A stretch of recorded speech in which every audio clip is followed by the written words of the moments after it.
বাংলাদেশ ছাত্রলীগকে অনতিবিলম্বে এই সপ্তাহের মধ্যে একটি সন্ত্রাসী সংগঠন ঘোষণা করে বেআইনি ঘোষণা করতে হবে, নিষিদ্ধ করতে হবে। বাংলাদেশে গত 16 বছরে যত সন্ত্রাসী কর্মকাণ্ড ঘটেছে তার জন্য একতরফাভাবে বাংলাদেশ ছাত্রলীগ দায়ী।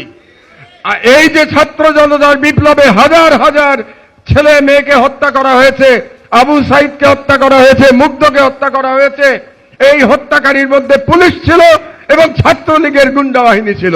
কাজেই ছাত্রলীগকে আমরা এই অনুষ্ঠান থেকে, আমার দেশ পরিবারের পক্ষ থেকে এবং সাংবাদিক সমাজের পক্ষ থেকে এই সরকারকে আমরা 7 দিনের আলটিমেটাম দিচ্ছি।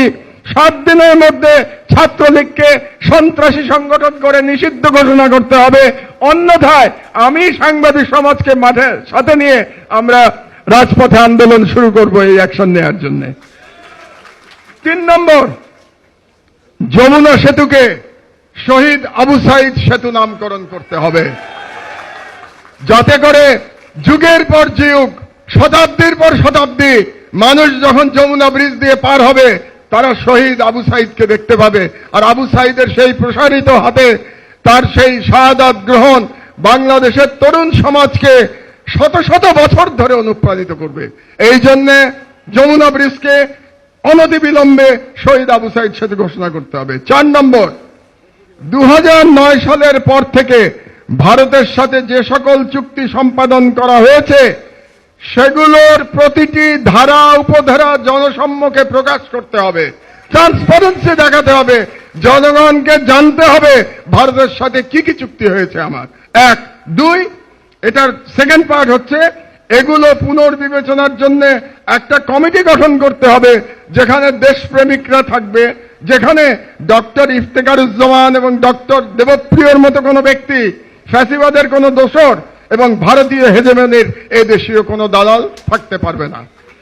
5 নম্বর দাবি, বঙ্গবন্ধু অ্যাভিনিউকে আমাদের পাশে শহীদ আবরার অ্যাভিনিউ নামকরণ করতে হবে।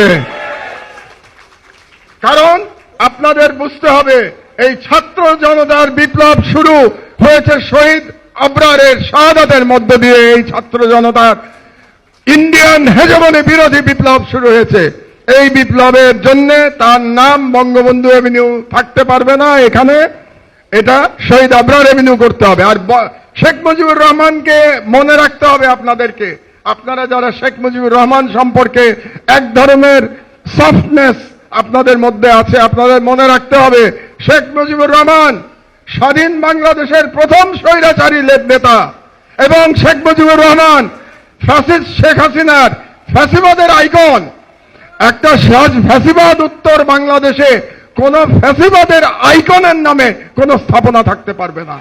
পরিষ্কার কথা আমাদের, শেখ মুজিবুর রহমানকে আমরা ফ্যাসিবাদের আইকন হিসাবেই দেখি এবং এর জন্য যদি কেউ দায়ী থাকে সে শেখ হাসিনা নিজে দায়ী, কারণ 16 বছর ধরে সে শেখ মুজিবকে সর্বত্র ফ্যাসিবাদের আইকন হিসাবে প্রতিষ্ঠিত করেছে।